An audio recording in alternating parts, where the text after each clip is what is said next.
Let's head back to London, where Kevin has the latest on the royals after Queen Elizabeth II's historic funeral. Where do they go from here, Kev? Well, Nichelle, hopefully there will be a lot of healing, especially when it comes to brothers William and Harry. You know, all the sources that we have talked to say the royal family is ready to embrace Harry once again. The big problem is trust. But let's start first with King Charles III, who is a man on the move. That's Charles in Scotland today, barely 12 hours after saying his final goodbye to his mother. A source says the king has returned to Balmoral for private time. The family, including William and Kate, who attached these handwritten notes to the Queen's coffin, will now observe 7 days of mourning. All public engagements are canceled until next Tuesday.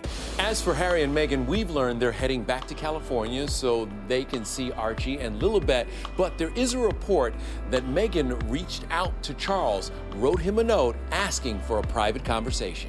Charles is very, very keen to try and smooth relations, and given that they were over here for well over a week, there would have been time for both of them to speak with Charles. Yesterday, Harry puffed out his cheeks with a dramatic exhale leaving the services. He did have this sweet moment grinning at niece Charlotte, who was like a buffer for the feuding brothers. Royal authors Tina Brown and Andrew Morton weigh in on what's next. Do they want Harry and Meghan back here? I really believe that they feel they need them, actually. But whether they have the trust is something else.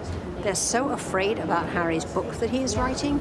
Unless that stops, they're not going to be able to heal. They fear that anything they say will wind up in a book or they'll wind up in a podcast. So that has to happen before that reconciliation happens. And I think if he did that, I think they would like him back. There's a lot of work to do. What would Diana make of her boys and their relationship now?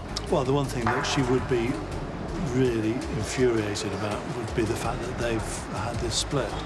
And because she always said to me, Harry is William's backup. He's his wingman. He's the one who helps William in this difficult job that he will have in the future, because it's a lonely job. They were best friends. It did upset me. That's Charles's former butler, Grant Harold. He addressed the report that claims the king has been on a power trip with his staff, demanding things like ironing his shoelaces and putting toothpaste on his toothbrush. I've never heard of this. I work for the man.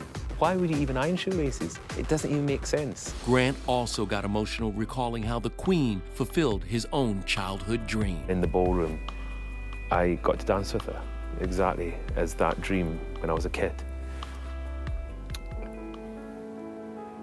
When she died, her body was put in the ballroom. In that place where you got to dance with her. I put a message up on social media and I said, thank you for giving a 14-year-old boy a chance to dance with you. You know, it meant something to me.